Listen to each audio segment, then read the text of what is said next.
Hey, that was the best way I could start. That's the best I came up with. I was sitting here for 30 minutes thinking about an intro, and I did the fawns instead.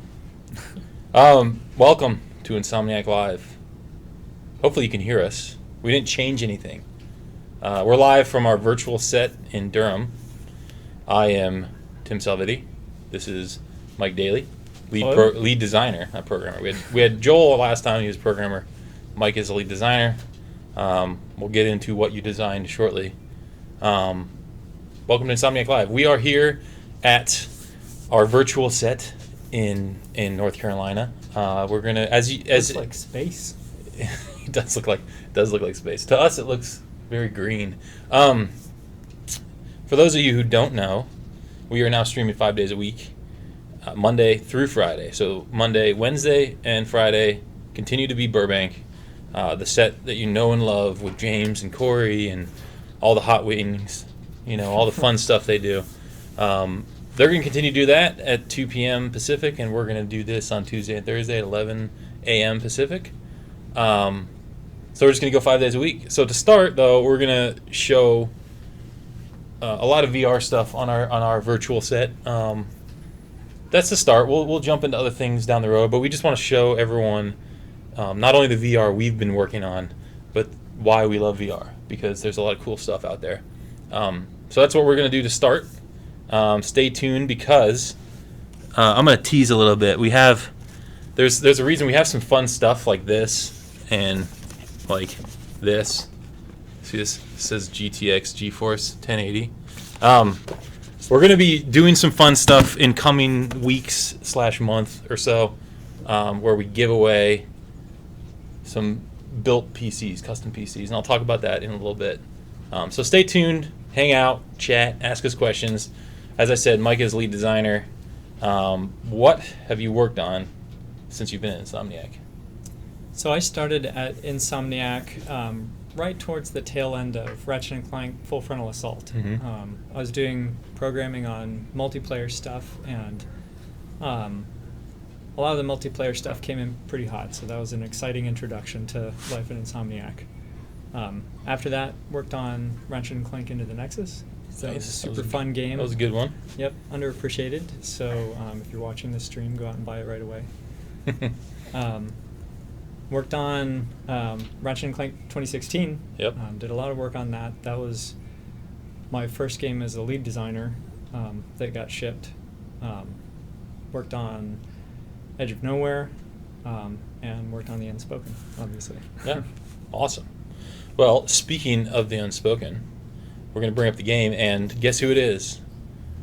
It's Hello. Thomas. There he is. He's tiny. We're tiny.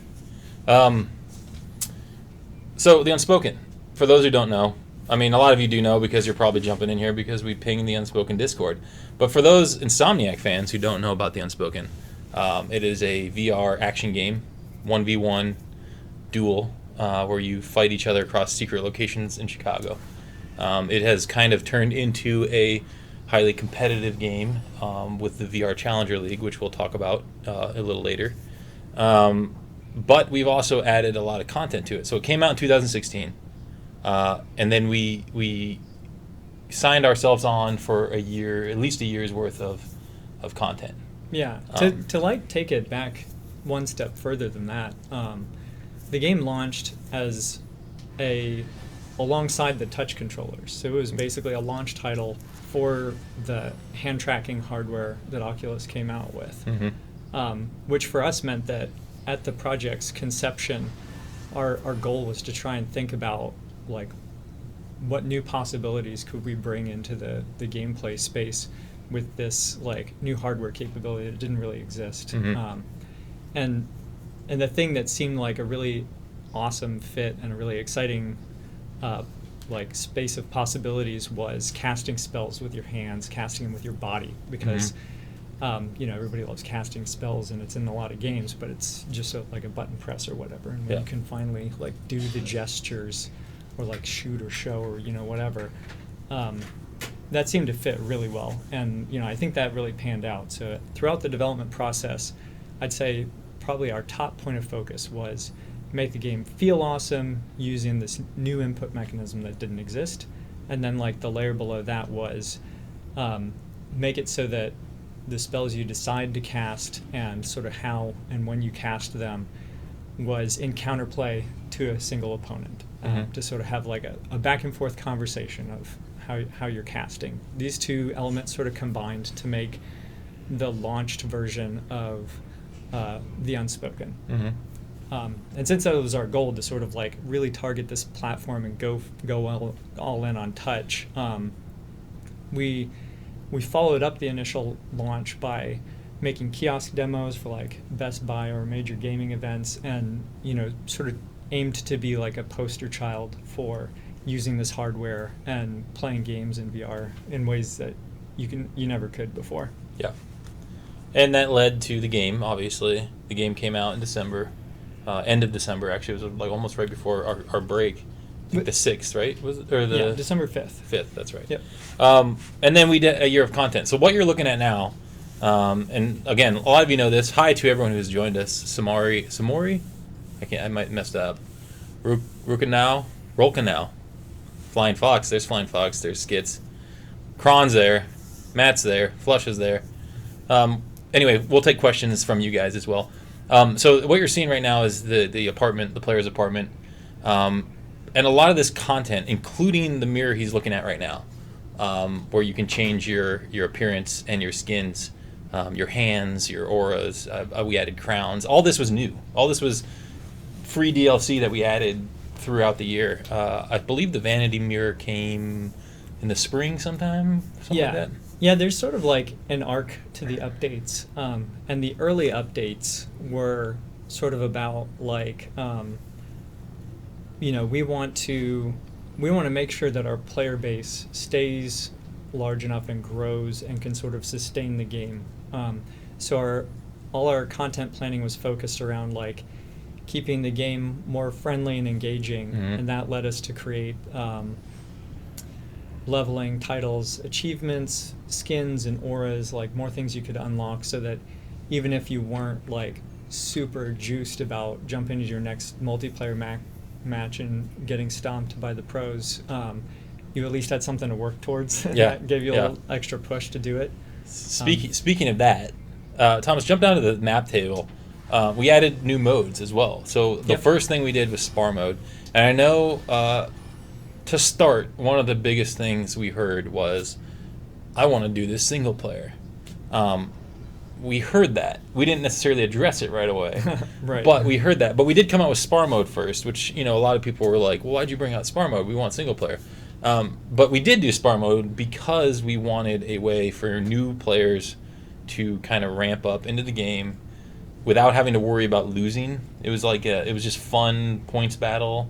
Yeah. You didn't have to hit your your opponent every single time. Can you spar yourself? I forget. No. You spar yourself. You didn't have to worry about that. So it was it was an easier way for us to get it out there fairly quickly, to allow people to ramp up. So that's why we added spar mode pretty quickly. Now single player was a different story, and single player took multiple forms, I believe, over the year, before we settled on this is our campaign, right? Our story chapter. Yeah, we picked spar mode specifically because it was so much closer to the ranked game that we launched with, that we could get it out there quickly, and we felt it was important to address this problem sort of as soon as we could.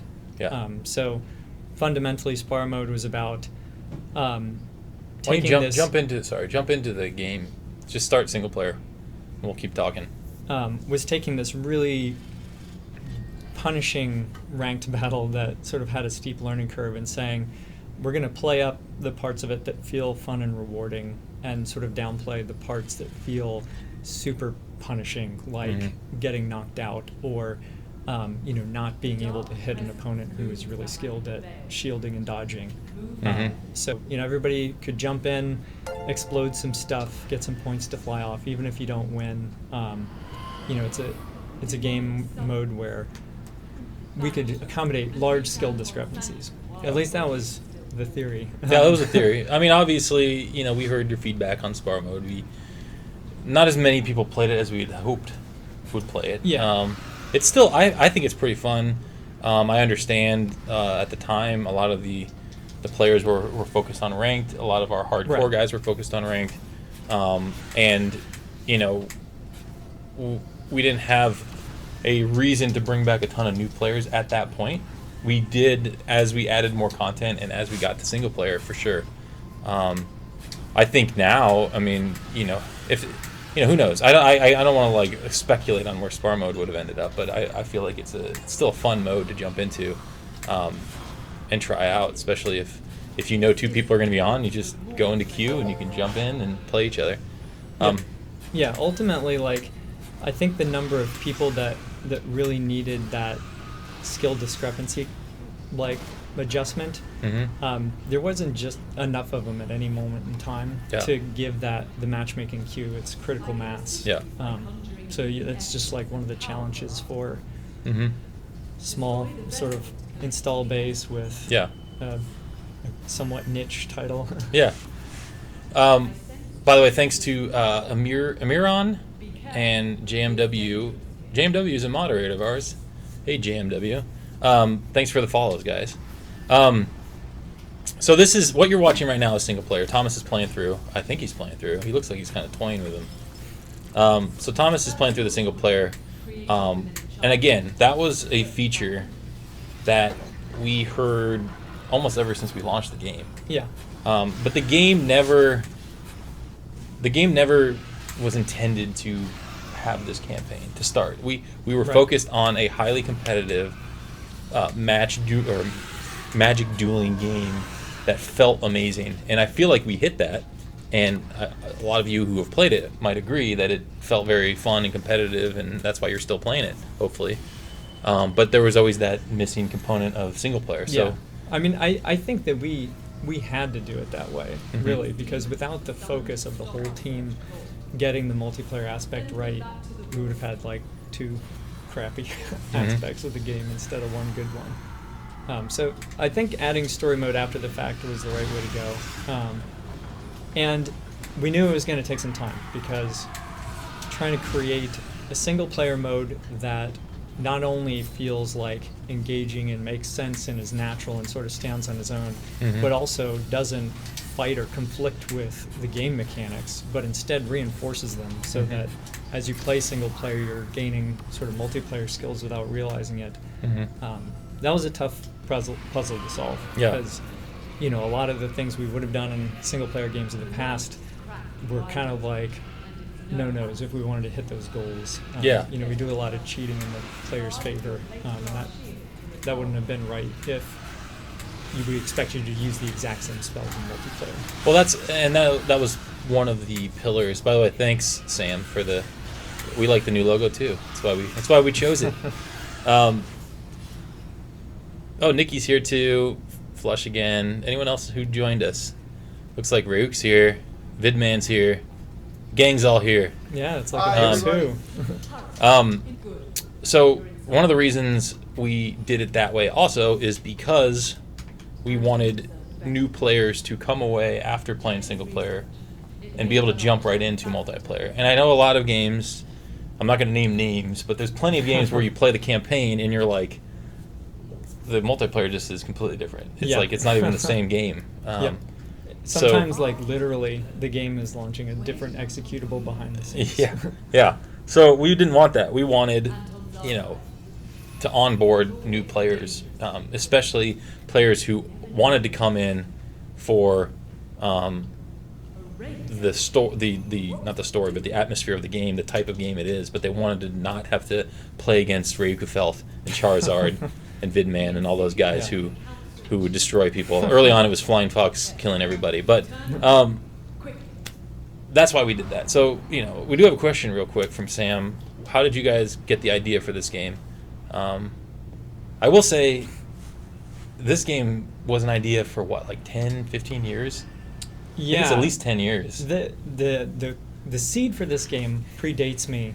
So you'll have to take my historical account of it with a grain of salt. But I think that when we moved offices, we found an ancient tome that was buried, and it had like a list of contacts of real world magicians in it, and Yeah. we just started interviewing them, and they told us about all Yeah. these spells and places. So Yeah. we were like, that's cool. Let's make a game out of it. No, I think basically what happened was a long time ago. I don't know when. Chad could tell us when. I think it was about 10 years ago or so. They had this idea for a Magic in the Modern World game, and over the course of those 10 years, we've prototyped it. They've come up with designs. They've done all kinds of stuff, and it just never worked, I guess, with the controller. Well, I think that at the heart of it, like, it never really like fit with what one of our like partners really needed at the time, I guess. That's true. That's true too. But it still wasn't. And I remember seeing some of the early prototypes. It wasn't as fun dueling with a controller. So what happened was when Oculus announced the Touch, I believe Ted was there, Chad, Sean, they were all there, and they played the demo. What was it called? Toy Box. And saw the Touch controllers and picked up all the, like, you pick up a ball and you throw it to somebody, and they were like, holy crap, we can make this game. Like, I want to throw a fireball. This is the game we wanted to make, and that was the first thing we came up with. So I mean, we didn't like prototype a bunch of Touch games before. Right. Yeah. It was just like it was gonna be a Magic game. You were gonna throw them fireballs, and so that's how the game idea. Long story about how the game idea came about. Thanks for joining us. Those who just joining us. Let me reiterate: we are now streaming 5 days a week. 3 of those days are going to continue, with James and the team in Burbank, and that's, they're going to play. I believe next week they're playing Monster Hunter and R3 and some other fun games. And then here in North Carolina, we're going to be doing our virtual set on Tuesdays and Thursdays. To start, we're going to talk VR, just because we're excited about VR and we're making VR. This is one of our games, the Unspoken. That doesn't mean we won't play other games, because we got a lot of Ratchet veterans here, guys who have worked on Spyro are here. There's a lot of people here who have worked on a lot of our games. So, but we're going to do it 5 days a week. So the schedule will be posted on our Twitch channel. Follow us, Twitter. You can see them all along here. Twitter, Discord, Facebook. I can't point that far across the screen. YouTube. Anyway, so welcome for those that are joining us. Hopefully you stick around, because we're going to talk about some cool giveaways near the end of this stream.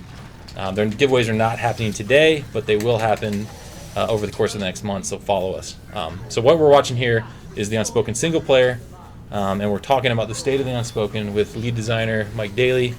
I'll bring up our names for those just joining us. I can't, because we're not on the couch. I lied. Thomas is over there playing the game. You may know Thomas from Zero. So anyway, welcome, and ask us questions. We're here to chat, but we're also going to talk about the state of the game. So, Mike, we talked a little bit about why we had a single player. We talked a lot about, well, real quick, let me answer these questions. Looks like we're framing a little bit. Refresh. There we go. We got to get that looked at. Real quick, let me take some of these questions. Do you guys know if the Ratchet Trilogy is being released on PS4? We don't. That's up to Sony. It'd be cool to see, but I know they redid it for PS3 already, so chances of them doing it again for PS4 may be slim, but I don't want to speak for Sony. That would be all up to Sony. But it would be cool to see. Any idea what stage I am we're playing on? No, we'll talk about VR Challenger League in a little bit, but I don't know the details. Let's see here. VR supports Unspoken. The Unspoken is for Oculus Rift. Oculus funded and published the game, so we're sticking with Oculus Rift for now. Who knows what the future holds, but as of now, it's on Oculus Rift. Tech fail. Thank you, JMW. Thank you. Any other plans for VR? We can't go into that right now. All I can say is we love VR. We've already made 3 VR games. Yep. I don't think we're going to walk away, but who knows what the future holds. At this point, we're focused on, we have Spider-Man, of course, and we have the Unspoken, which we'll talk about in a little bit. And other than that, you never know. Never say never.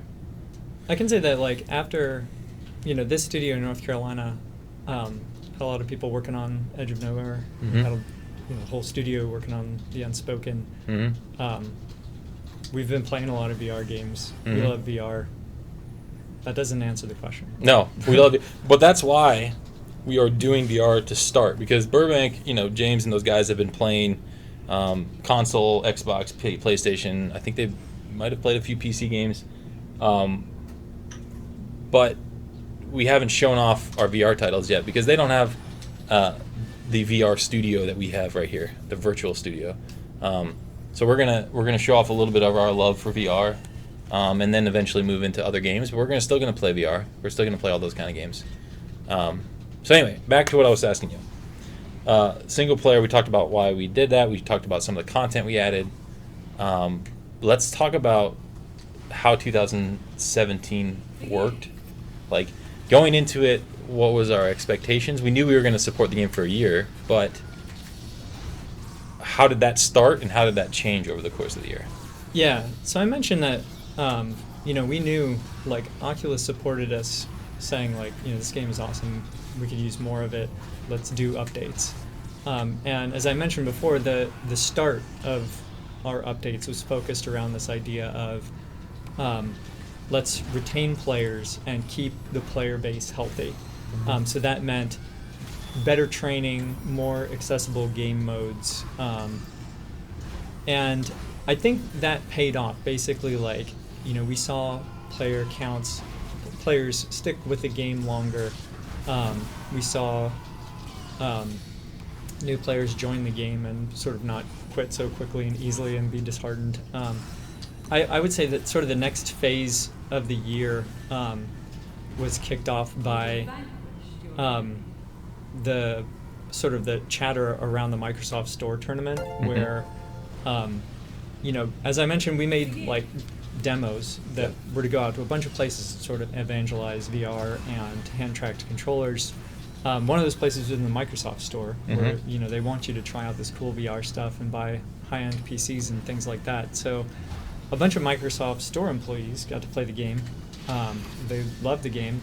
Their stores are all connected to the internet. They started playing with each other, and we're like, hey, we can make a tournament. Like, let's just do a tournament. Well, the idea resonated so well that it just sort of like floated to the top, and before we knew it, there was sponsors, and it was like officially supported. There was a lot of sponsors. That was that was Asus, Intel, Microsoft.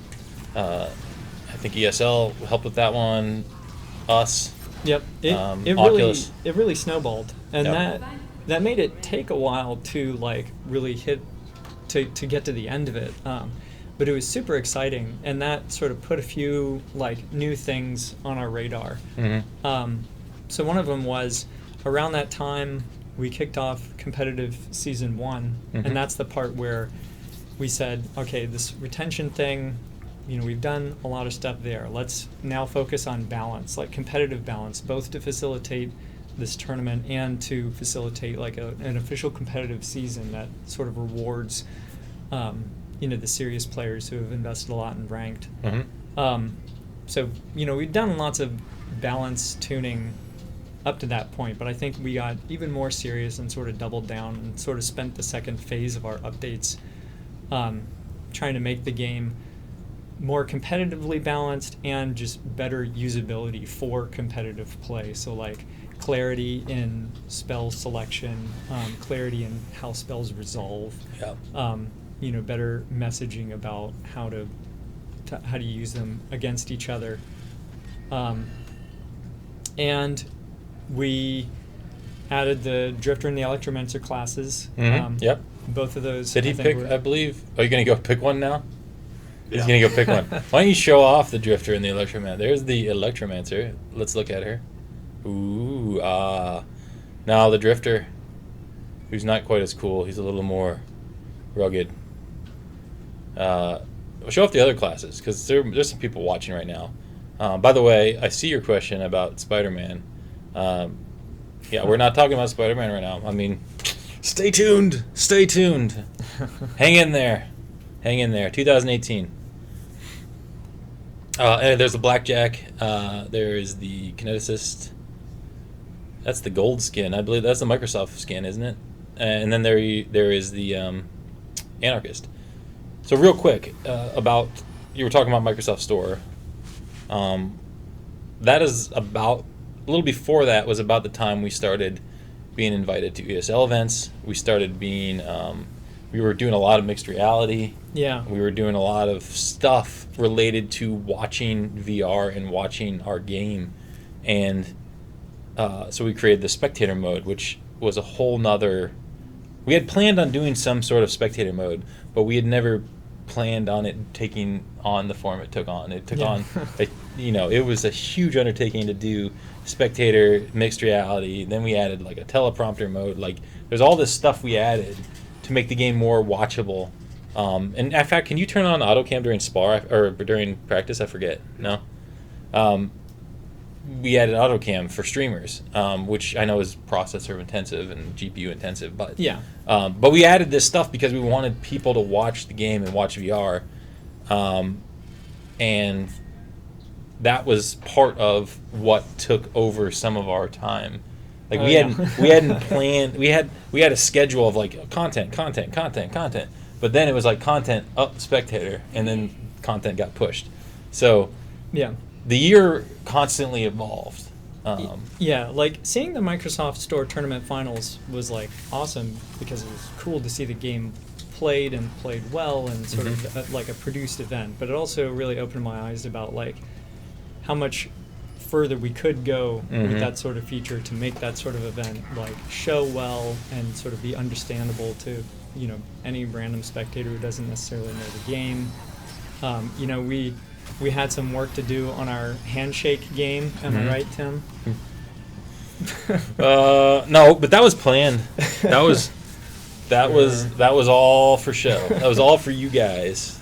Was the handshake, the GIF heard around the world. And so I got really excited about the potential, not just of having these competitive events show really well, but letting people stream the game in a way that is really watchable. Because, you can only make so many people who own VR headsets watch the game, but if you can go broad to Twitch and get people watching it, then the audience is the awareness of the game and the audience is way bigger. But there are some serious like built-in challenges surrounding streaming VR. Not the least of which is that like sort of the high frequency movements of your head make it kind of do it right now and uncomfortable to annoy people. Follow. No, don't stop. That's part of the reason we added some of those features. In fact, we added, some of you may have noticed during IEM Oakland and DreamHack, there's a new camera. It's not 100%, but there's a new camera that kind of slows everything down a little bit, so you can show a first-person view without all the jittery. It's not, like I said, it's not quite 100% where it needs to be, but it does the job much better than looking at the first-person view. I mean, we found tons of ways that we could do interesting stuff to sort of help that, and there's still tons of work that could be done there. Someday, it'd be fun to just like really like go all in on the polish and get that sorted out. But at the very least, like, the AutoCam that lets you have a nice separate camera without having to have a separate computer sort of hooked up to all that. The teleprompter for helping commentators sort of follow the match when super high frequency, high intensity stuff is going on. The camera stabilization, the overlay HUD, all that sort of stuff was designed to sort of help those events, and we had a lot of events. So we had a lot of events. We made a lot of demos, a lot of events. That's basically the gist of it. Is we started with a plan. Once the game launched, we started with a plan. That plan constantly changed. What also changed was which class became more fun to play with. Was the first class we were going to launch? Which class, was it ready to go? Was the character model ready? Was the interactions ready? Was the balance there? The other thing we learned a lot about is VR Challenger League started and created this competitive aspect beyond our ranked mode, and we still had balance changes to make to the game. So creating balance changes without interrupting VR Challenger League, we started doing more betas. We probably could have done a lot more betas throughout the year than we did, but we learned a lot about live development because I think this is the first time in Insomniac history that we supported a game this long. And I know we've supported the Resistance games quite a bit, but I believe this is the first time we went that long with that much new content. Yeah. So, and I mean, we made stuff at a pretty decent clip. Oh yeah, early oh on. yeah. There was We had like 7 updates last year, and one of those was the single player update, which really is like an enormous update as far as that was content. huge single player. Well, huge to some people. It was a big single player campaign considering it was done in like less than half a year. Yeah. Yeah, so have any of those slowdown first-person mechanics made it into a live game? No, they have not. They're in the spectator mode currently at the events, but I don't know if we will add them to the live game or not. We'll talk about that in a little bit. Well, yeah, R2 did have a lot of support. You're right. But this is, I mean, we've never added a single-player chapter to a game post-launch. Well, that's definitely true. And while dealing with esports and balance and, bug fixes and all that stuff. So that was 2017. That's where we go. So real quick, let's touch on 2018 because I know that's why some of you were here. They want to know what's next. What's next for the Unspoken? Man, we got some lighting going on here. What's next for the Unspoken? So that's what we're going to cover now. So what is next for the Unspoken? Well, in the short term, you probably you guys would have preferred to hear this a while back, but we're not planning any balance changes prior to the VRCL finals. Yeah. Obviously, probably should have said this a while back. But, yeah. Well, we didn't know at DreamHack. We didn't know if we were going to add new balance changes. We've determined that it's not. There wasn't enough time to do them right. Right. Yeah. We don't think that the game is perfectly balanced, which is sort of an imaginary thing anyway. But it seemed like the outstanding issues we knew about, there didn't seem to be a safe and fair way of getting that out in a reasonable amount of time. And basically we ran too much risk of destabilizing it, and players could play. Let's talk about safe. When you say safe, because they might think differently about safe than we think about safe. Fair, they obviously know what fair means, but safe, what's safe mean?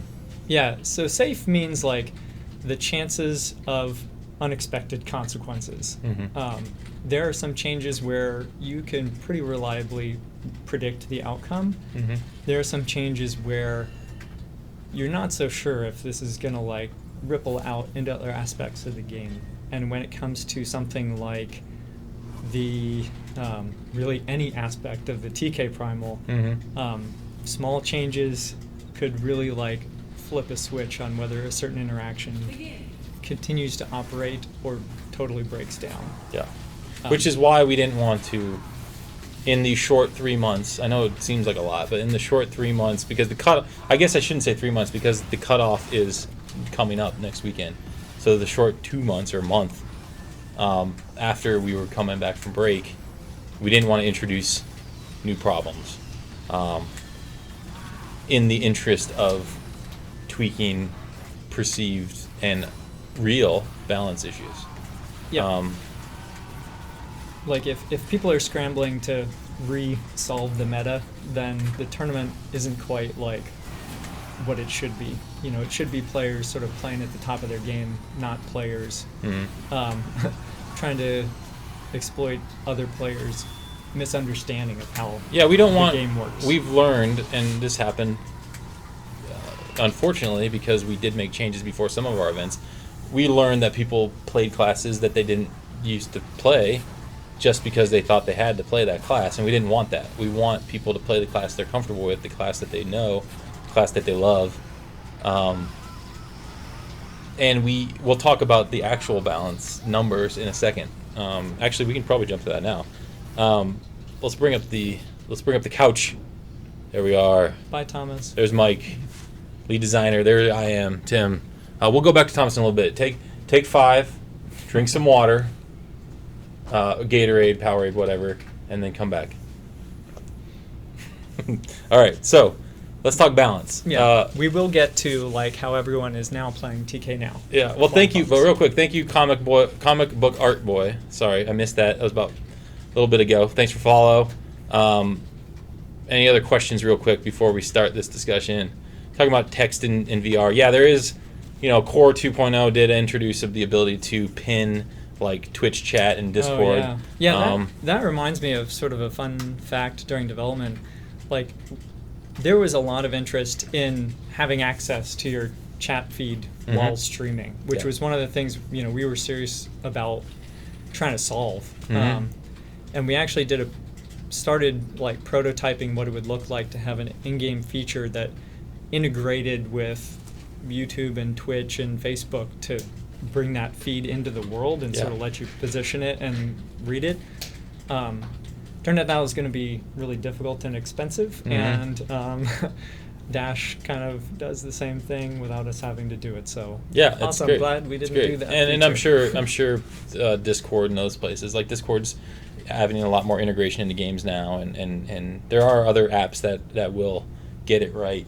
And I'm sure Twitch and YouTube and all those places are already working on native stuff. But with Core 2.0, the new dashboard, Dash or whatever they're calling it, you can do that. So I don't know if that's coming to PSVR. I don't know if it's coming to Vive, but there you go. Dash is really cool. Yeah. So here we go with balance. So let's talk real quick. Well, not real quick, but we'll make it fairly quick about the current statistical balance. We know the people who are winning the events, and we know the top players and all that stuff. Let's talk about the statistical balance first. Before we even get into that, I do want to lay out a disclaimer on how we look at balance in the design team. So what we're going to be sharing is some stats we collect on the game, but that's really only a small part of the picture, and even some of the we're only going to be looking at a few numbers. So it's a really oversimplified view, but in general, stats are only a clue to the puzzle of balance, where it can sort of help us validate a theory or sort of check an assertion. If somebody says in this matchup A will always dominate B, period, we can be like, oh crap, is A always dominating B? But in general, what usually happens is we'll see some discrepancy in the stats and be like, well, what causes that?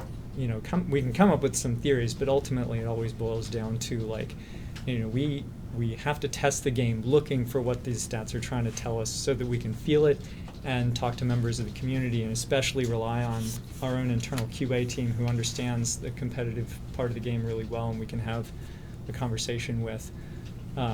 So a lot of the findings from the stats, even the super simplified ones we'll be looking at today, are a little bit speculative. Yep. Basically, we're not only designing by numbers, is what you're saying. Yes, we do not fly by. We also just ignore me for a little bit. We also design by your comments and how we play the game and how you guys play the game, and a lot goes into it. Can you hold this for a second, just real quick? I can We're just going to tease for a little bit. Make me hold the biggest thing. Yeah. Okay, so. All right, let's go. Let's talk balance. We can put these down for a second. Let's talk balance. So. What do you want to start with? Let's take a look at the overall population. Overall, my head's big. So we've got sort of two things going on here. We've got popularity represented by this pie chart to my left, and the win rates over to my right. And this basically is all ranked matches since the single-player update came out. So since December 14th. Yep. I should have known that. So, we haven't done any balance tuning since then, aside from some exploit fixes, so hopefully that didn't make a big difference on things. So this is sort of like, here's how things are going in the current state of the game among about like 13,000 ranked matches. Okay. So in popularity, we can see that the Anarchist is the most popular class, 27%. Which makes sense because it's the one you start with. Yeah, that's not really surprising. It is probably a combination of starting with it plus it being, easy and fun to use. Like, it's a very accessible class. Yeah. The second highest is the Electromancer, which is an early unlock. You get it for beating single player, and is also like very accessible. You don't have to understand as much of like the nuance of spell casting to take advantage of the Electromancer's abilities, because a lot of them sort of run on autopilot, and the lightning, it's just sort of point and click. Yeah. You don't have to worry about the cadence of charging at sort of the entry level. The Blackjack, the Drifter are all pretty close, and we have 5 classes. That means in a completely homogeneous world, they'd all be like 20%. So they're very close to 20%. And then the Kineticist is the least popular in the large body of players. Because it's one of the hardest ones to pick up. It's different than the other ones. Yeah. It's a slower play style, as you guys know. Yeah, it's a late unlock. The Primal, I think, doesn't feel as good immediately because there's that big delay typically before you're shot, unless you really know what you're doing. And there's a lot of gotchas with using the Primal. Like, it can clip on the environment, so you really have to give things a wide berth. So a lot of times when you hit players, you don't get the same feedback as the other classes because it's obstructed by this big thing. Yeah. I think that sort of explains that. But looking at the popularity where it sits right now, is actually pretty awesome to see, because there have definitely been a lot of points in the past where some of these pie wedges were like little tiny thin slices, others were like huge wedges. Yeah. When a new class comes out, obviously, like, everybody's playing it, it's really huge. For sure. But like in the case of the Drifter, I think once people started sort of picking up on how to defend against these tricks, and it was sort of realized that we'd initially underpowered it some, that really like went down to like a sliver, and it didn't really like show up that well. So I'm super glad to see that, the Drifter's back in, that nobody's really like gone totally crazy anywhere. The broad population of players seem to be generally enjoying I see in chat classes. you're talking about, but that's the broad population of players. Yeah. But we also have... That's true, but I want to talk other about statistics like, we'll the show win you in a rates second. Before we move on to the high level play. So we can see there that the again, 50% is our ideal. We've sort of colored these win rates by how far they deviate from that. Yeah. And when we're looking at all the classes alongside sort of all the spells and artifact, this sort of color coding helps us like highlight the hot spots. Yeah. So as you can see, the Anarchist and the Drifter are sort of the hot spots here. Anarchist is not great at winning. No. But probably because a lot of new players play it.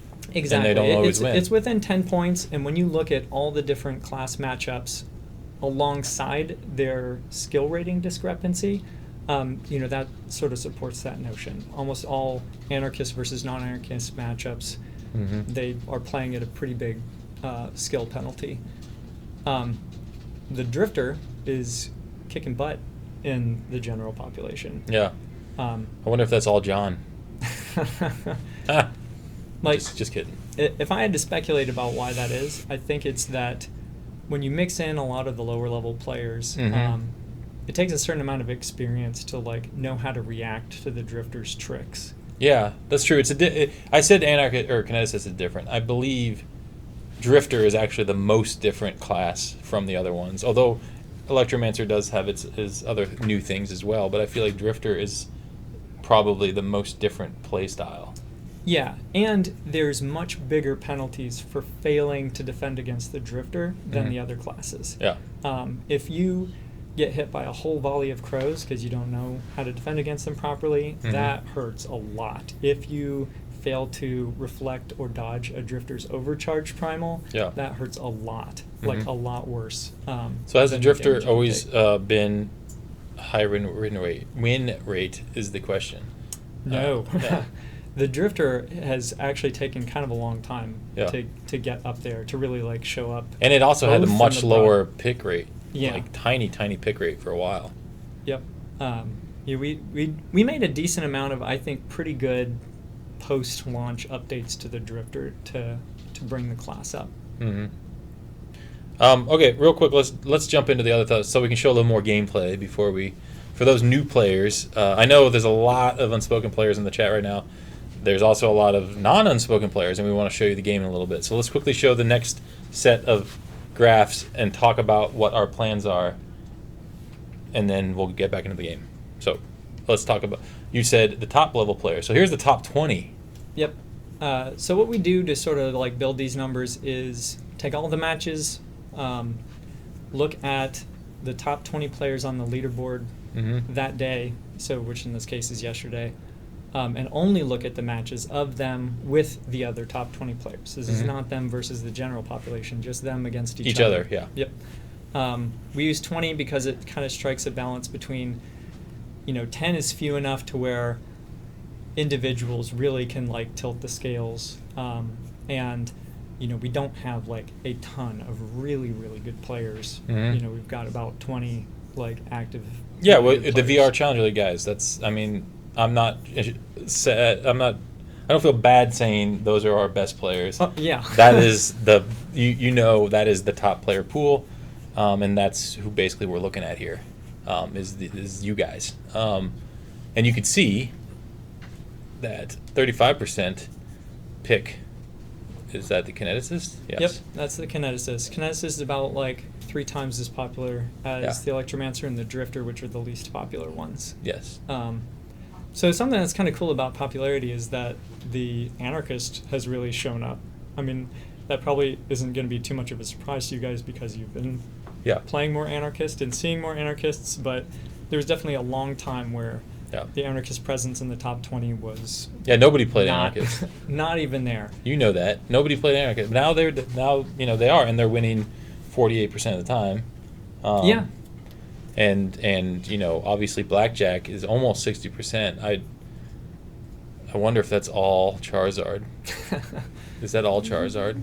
Well, I don't think Charizard I'm is just playing joking. 15% of the. No, I matches by himself. know. Maybe he is. I mean, our top 20 players, like, if you want to like break down what it means to see these percentages for popularity, if all top 20 were playing the exact same amount, I'm gonna cut to the game real quick. Then you'd see we about talk about this. 5% per person, Yeah. right? So back in the napkin estimate, there's about like 3 blackjack mains, 2 EMs, 2 drifters, 7 kineticists, and 5 anarchists. Yeah. Now I know that it's not so cut and dry as like what's your main because people mix it up and that sort of thing, but it just gives us a sense of like out of that top 20, so how many people really focus, how often each class is focused on. Yeah, and so what that tells us is that the top 20 obviously is different makeup of the general population. We know that. We know the top 20 plays differently. We know the balance is slightly different for the top 20. We also know that the game is not this perfect state of balance that we strive for. That but what it shows us, at least statistically, is that it's fairly evenly matched for most people. Yeah, I mean, honestly, I think if you looked at the win rate distribution, if somehow we could like see what those true numbers were for like a fighting game with a larger roster of characters, I seriously doubt you would see such an even like both win rate and pick rate among those characters. Usually you see like competitive games metas dominated by a few really strong characters, and I'm really happy with the state we're in. Like I feel like the classes are generally pretty well represented. I think that they all show up pretty well. The worst case scenario for balance in the top 20 is 4 out of 10 to 6 out of 10 matches, which is certainly could be better. But when you're talking just 20 people again, that could be reflective of the people who like to play those given classes. Because we're running out of time, let's talk the elephant in the room. So we know we're not making balance changes for VRCL. We know some of you believe the kineticist is overpowered, which I understand a lot of the arguments. However, we have seen it be beaten. In fact, we saw it beaten at IEM. It just so happened that Charizard didn't quite finish the job in the finals. But you know what I'm saying. It is a overpowering class if played properly. But let's talk about why we didn't make any last minute changes to the kineticist before VRCL. Yeah. So in my opinion, the kineticist is still a little strong. I try to temper how strongly I feel about any of these things. If that sounds like a little bit of a weak opinion to you guys who are very excited about this kineticist balance issue. And I think at the heart of it is that we had this theory on what would be a good way of defending against sort of the overpowering sprints of the kineticist primal, and that was the blow through behavior, which is to say a stronger primal from your opponent will completely penetrate a TK object without batting an eye. I think it turns out that effect happens less frequently than we had expected it to. And so as a result, there is still a little bit of a tip in the kineticist's favor. But that being said, it is definitely not a dominant way to win the game. The kineticist is not a gimme. That plays to their advantage a few times a match and probably gives them a few extra points of damage, but the variance in how much damage it takes to win is pretty high. So I think everybody stands a pretty good chance of beating them, and I think the win rates against kineticists reflect that. I mean, we do have some really good kineticists. But what we're saying is not that we think the kineticist is good. It's done, it's great. Right. What we're saying is we didn't want to make the changes we thought we could make. We tried to make some of them didn't work, and some of them were too risky to make in this short period of time. So we're not saying the game is where it's going to be. What we are saying is, for now, it is where it's going to be, I guess. Right. And that I don't think it's catastrophic. It's certainly not as bad as the blackjack disc Microsoft Store. Oh yeah, when everyone played blackjack. Yeah. Yeah. Which, as an aside, blackjack probably is a bigger balance problem than kineticist right now. Well, we'll talk about that. But, we got basically all it leads up to is no changes are coming by VR Challenger League. Yep. We will say we don't have the same cadence and plans for updates that we had in 2017 at this time. So you aren't going to see monthly updates, constant balance changes.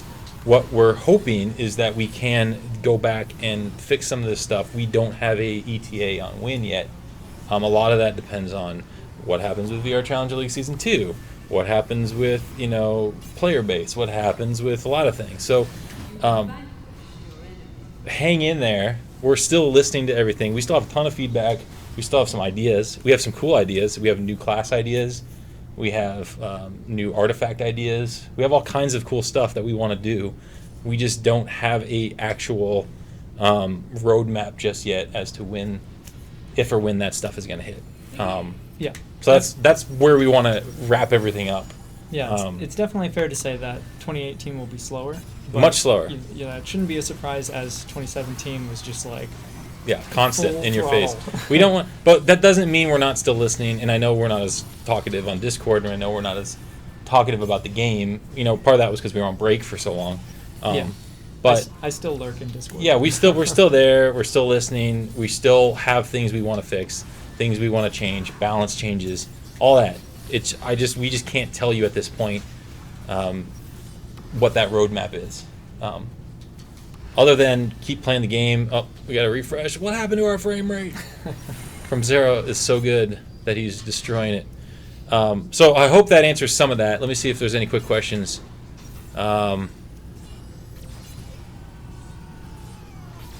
Latency compensation. No, I mean there's not the latency compensation issue is a much bigger issue because the changes we would have to make to the code of the game would be a massive undertaking, and we don't even know if those are all going to fix the problem is, I guess it's not a problem. The issue is it's a peer-to-peer game and we have a big world.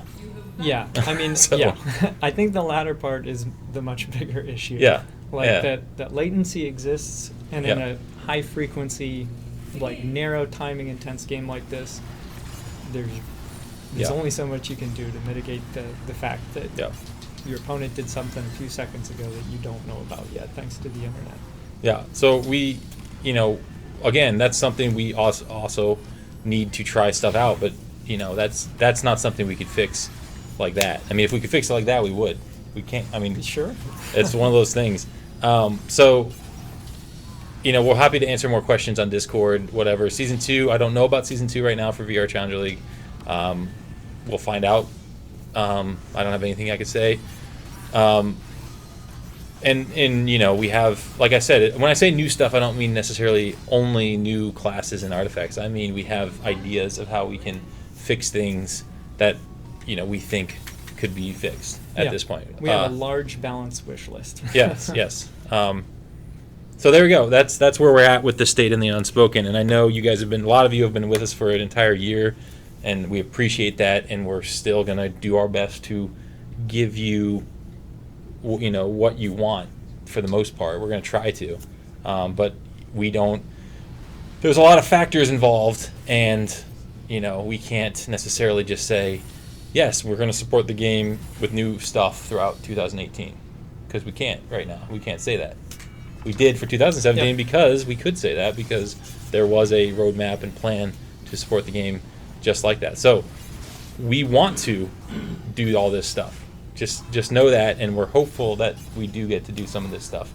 And we'll see. VR Challenger League Season 2, another balance update, maybe some fixes. And I really would like to show off that new class. Yeah, me too. That new class is amazing. Anyway, sorry to tease you on that. That was terrible. That was So a terrible mean. tease. These things right here, we have let me cut to the couch. Before we leave, you see this processor. Let's turn that off. i9, hold that for a second. We have i9? Corsair. Is that a Corsair. type of core that That's exists? yes, that's like 1 million cores.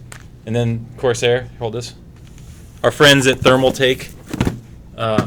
Lots of RGB stuff, and then our friends at oh my gosh, I can't hold this. At NVIDIA provided us with some 1080 cards. So what we're gonna do with all this stuff is build a custom PC with a Thermaltake case, Thermaltake lighting and power and all that stuff, Corsair memory, Corsair hard drives, i9 processor, 1080 graphics. We're going to build these PCs next week, actually. I believe it's going to happen on Thursday. I hope. We're going to build one on air, live, show you how a VR PC, is made. Yeah, so just Talk buy about VR, all these awesome buy all this components, stuff. Follow along from home. Yes. But what we're going to do is give away not only that PC, but other PC that we are building. So we will be building these components into a PC, and we will be raffling them off. Stay tuned on how to do that, but you're going to want to follow all these channels below because that's how we're going to tell you. Yep. Specifically our Twitch channel if you're following us. Dexter, I'm probably missed you. Dexter, thanks for the follow. So there we go. That's coming up. Stay tuned. Remember, 5 days a week. Tomorrow is what is tomorrow? What is tomorrow? Dragon Ball. Dragon Ball is tomorrow. The guys in Burbank are gonna play Dragon Ball. And then 5 days a week. Monday, Wednesday, Friday is Burbank. They're going to be doing 2 o'clock Pacific. They're going to be playing games for you. We're going to be playing games on Tuesdays and Thursdays, and we're going to be building these PCs, and we're going to give them away. And so, yeah, thanks for joining us. And again, if you have more questions, Discord.